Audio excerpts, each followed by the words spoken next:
Welcome to another episode of China Update, where I provide you guys with the most up-to-date political, economic and geostrategic analysis on the world's number 2 economy. My name is Tony. Let's jump in. Okay, happy Friday everybody. Weekend is almost upon us. New data published in a recent report by the Huren Research Institute and CITIC Prudential shows that wealth disparities, also known as wealth inequality, in the People's Republic of China continues to deepen, sparking renewed debate about wealth and income distribution in the nominally socialist country.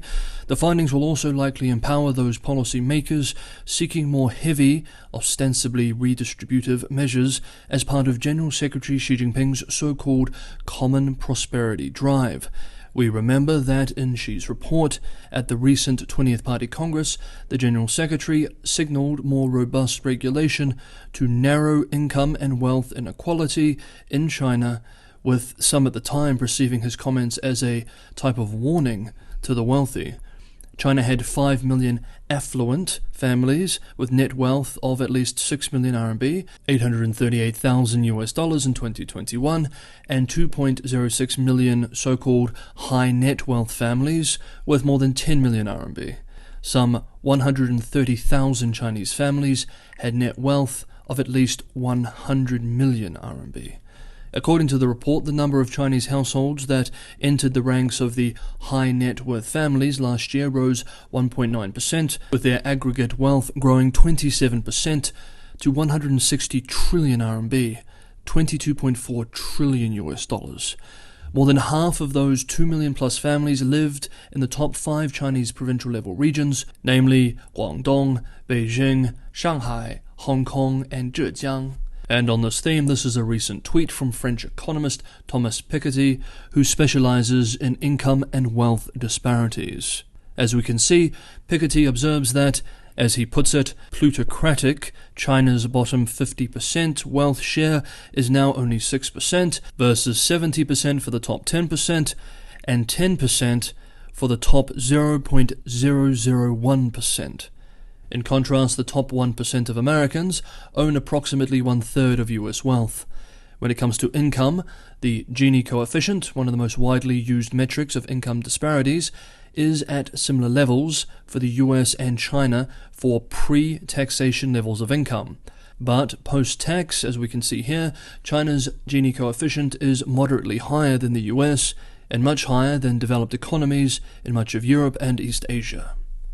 Okay, next up, in a report that is causing some waves in the China financial analysis world, Bloomberg this week has published a report claiming that Hong Kong-based analysts are increasingly censoring their work.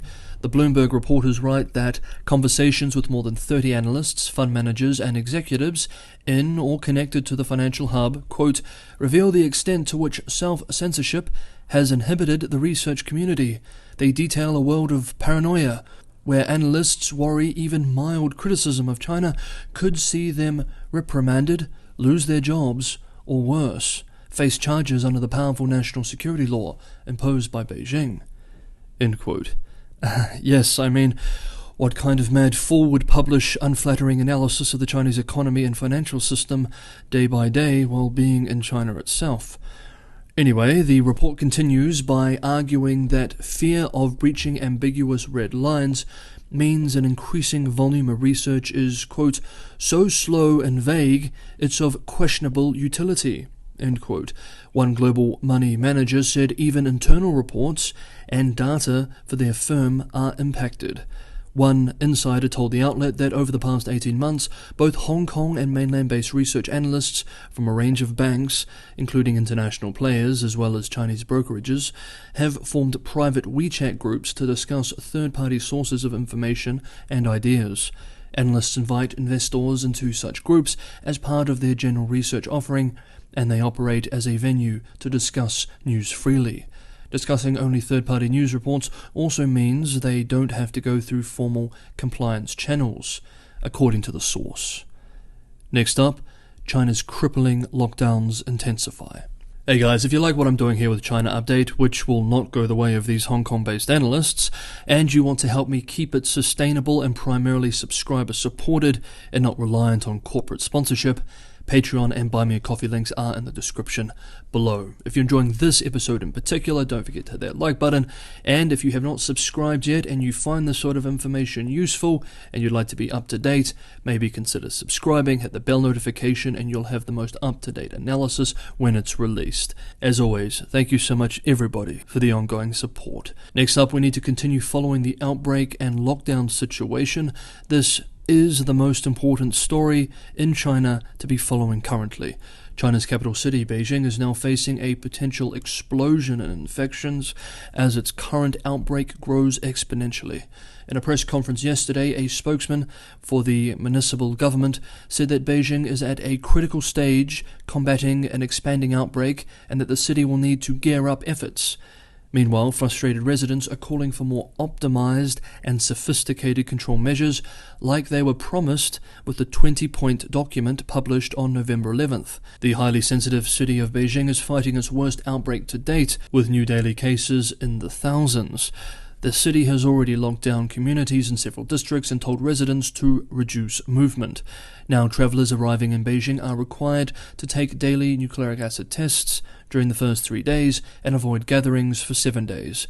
Similar restrictions for new arrivals have been rolled out in Shanghai, Changsha, Sanya, and other major cities, with only some small exceptions in the case of regular business travelers or others with special permission.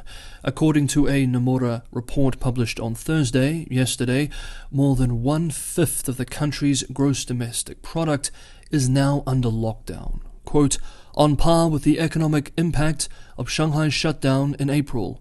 End quote. The report says that some 21.1% of China's total GDP is now under lockdown, up from 9.5% less than a month ago. An incredible escalation.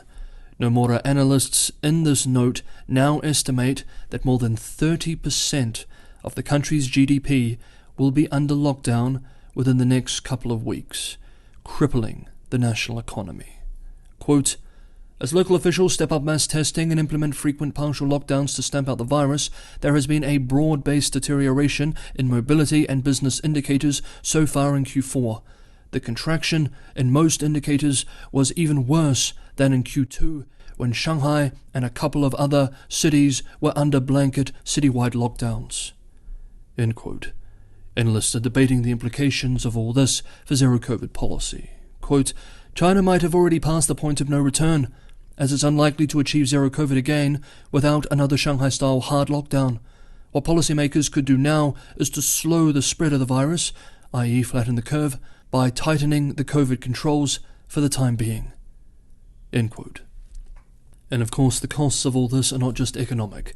Every few days or so, a new tragic story of victims of the strict zero-COVID approach sparks anger online, slowly dialing up public frustration with the policy.